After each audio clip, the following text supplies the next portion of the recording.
drôle de pique-nique.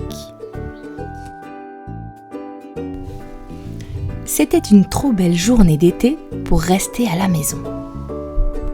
Alors, Waldo prépara son sac à dos pour le pique-nique, y glissa quelques-unes de ses truffes en chocolat dont il raffolait et s'en alla faire un tour dans la montagne.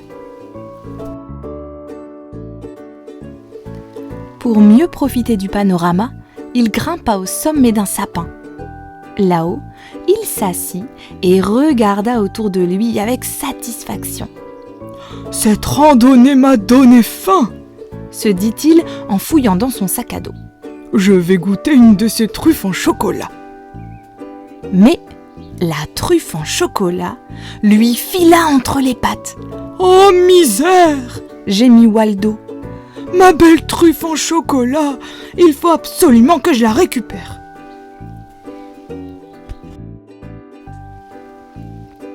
Entre-temps, la truffe en chocolat atterrit sur la tête de Jojo l'écureuil. « Oh là !»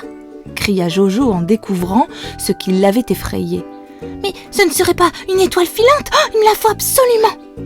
Et aussitôt il bondit à sa poursuite. La truffe en chocolat surprit la chouette Eulalie en pleine sieste. « Ouh !» sursauta-t-elle. « Mais c'est une perle céleste! Quel trésor! Il me la faut absolument !» Et elle s'envola à sa poursuite. Puis, la truffe rebondit sur la tête de l'ours Cornelius. « Aïe !» grogna-t-il. « Qui est-ce qui a le toupet de me réveiller de la sorte ? Mais c'est un bouton de culotte, et même un gros. Il me le faut absolument. » Et le voilà qui se lance à son tour dans la course. La truffe en chocolat dévala la montagne et bing ! Elle ricocha sur la tête de Micha le raton laveur. « Tiens donc, en voilà une belle pomme! Oh, il me la faut absolument !» Et lui aussi se met à courir. Mais la truffe en chocolat n'avait pas fini son drôle de voyage. Elle alla réveiller Jérémie le lapin. « Oh, une balle! Je vais la rattraper !» Et sans attendre, il fila à sa poursuite. La truffe en chocolat rebondit encore sur la tête de Théo le chat. « Une souris ? Attends un peu que je te croque !» Et furieux, il se lança à sa poursuite.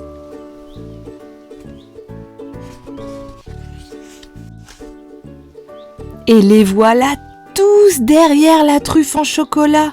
« Mon étoile filante, ma perle, mon bouton de culotte, ma pomme, ma balle, ma souris !»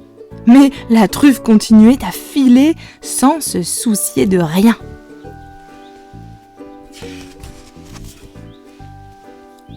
« Je l'ai !»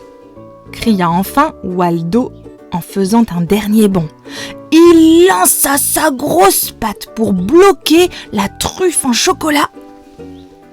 Mais la truffe glissa entre les doigts de Waldo et disparut à tout jamais dans le minuscule trou d'une palissade infranchissable.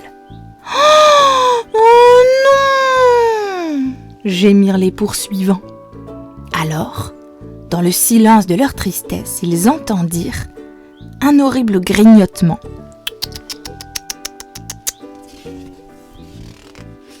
C'était Suzon, la souris. Elle s'y connaissait en truffe en chocolat. Et elle n'en laissa pas une miette. À bientôt!